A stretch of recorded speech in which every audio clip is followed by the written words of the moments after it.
mean, it was Crowley who said, you call them gods, then we call them angels. In 50 years we will call them something else. He showed the image of the lamb, which was the first image resembling an alien being. This is genius.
Isn't seeing them, is trying to figure out where are they when you don't see them. Some people say, well, they're from another galaxy, and most physicists will debunk that for lots of reasons. They seem to pose that way, for lots of, if they came here, if there were that many coming from another galaxy, you think it's such a traffic.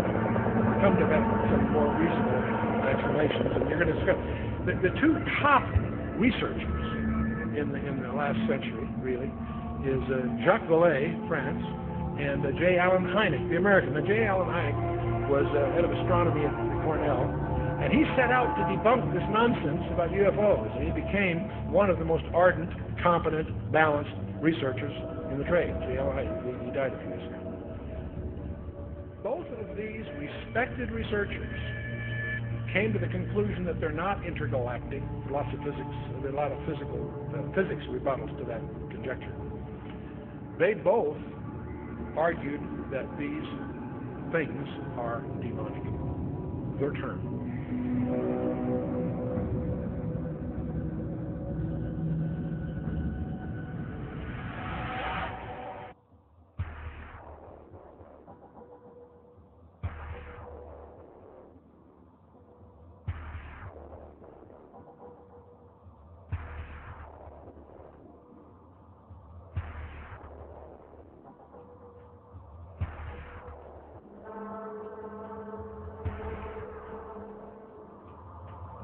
Another thing that these advanced people within the Phoenician culture understood was the fact that the Earth has through it and around it what is known as an energy grid or grids.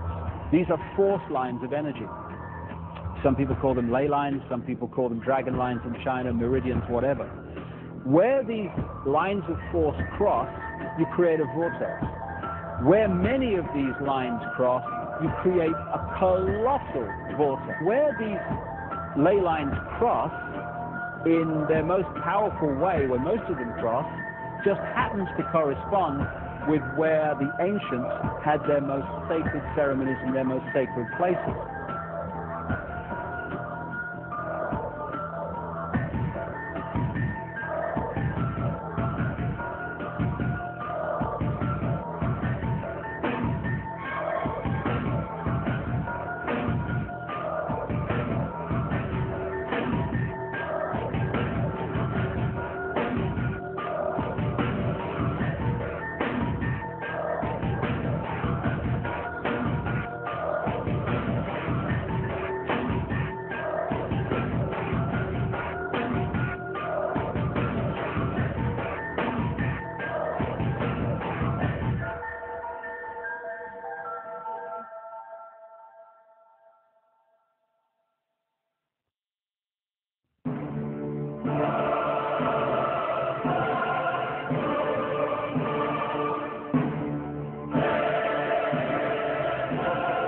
And it's very powerful magic. We're not talking about tricks. We're talking about some serious magic that could do some serious harm.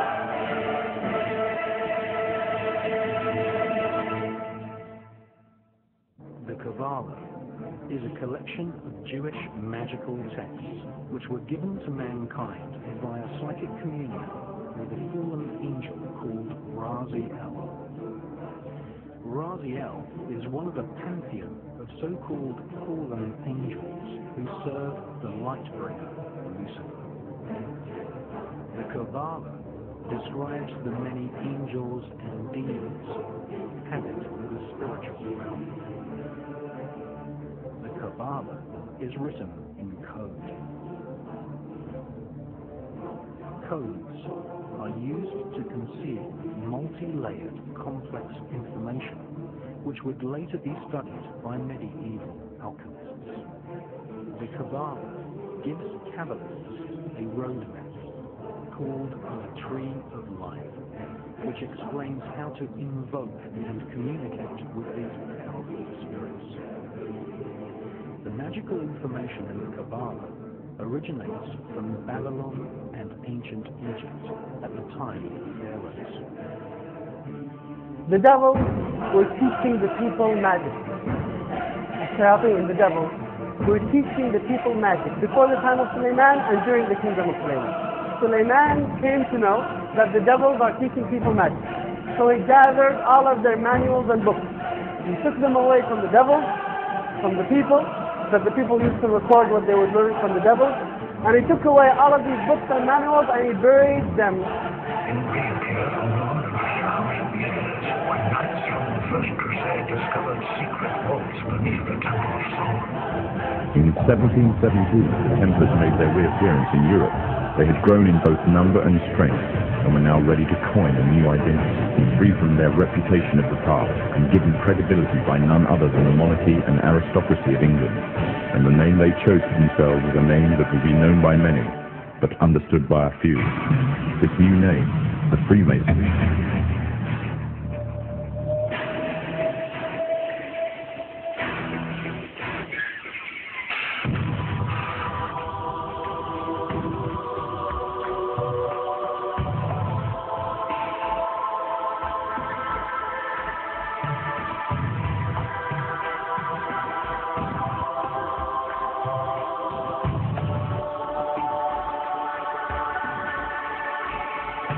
I went in there with all good intentions, thinking I was entering into a fraternity that was really interested in helping people. But now I realise that in the lower echelons, in the lower degrees, you don't realise what's happening.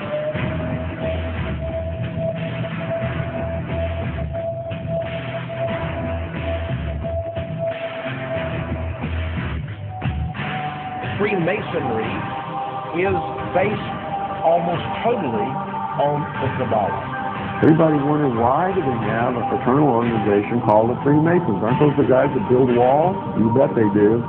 Every wall they build contains the secrets that have been kept and maintained throughout the ages.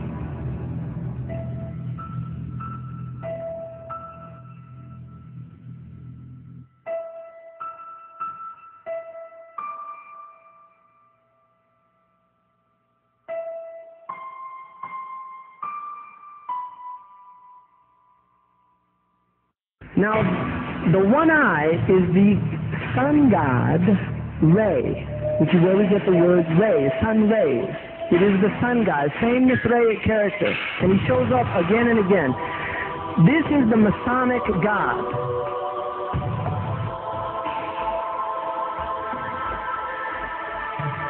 This is the eye of Lucifer. Within Freemasonry, we find Osiris, Adonis, and Isis mentioned quite frequently. So, of course, these are the Egyptian pagan symbols, pagan gods.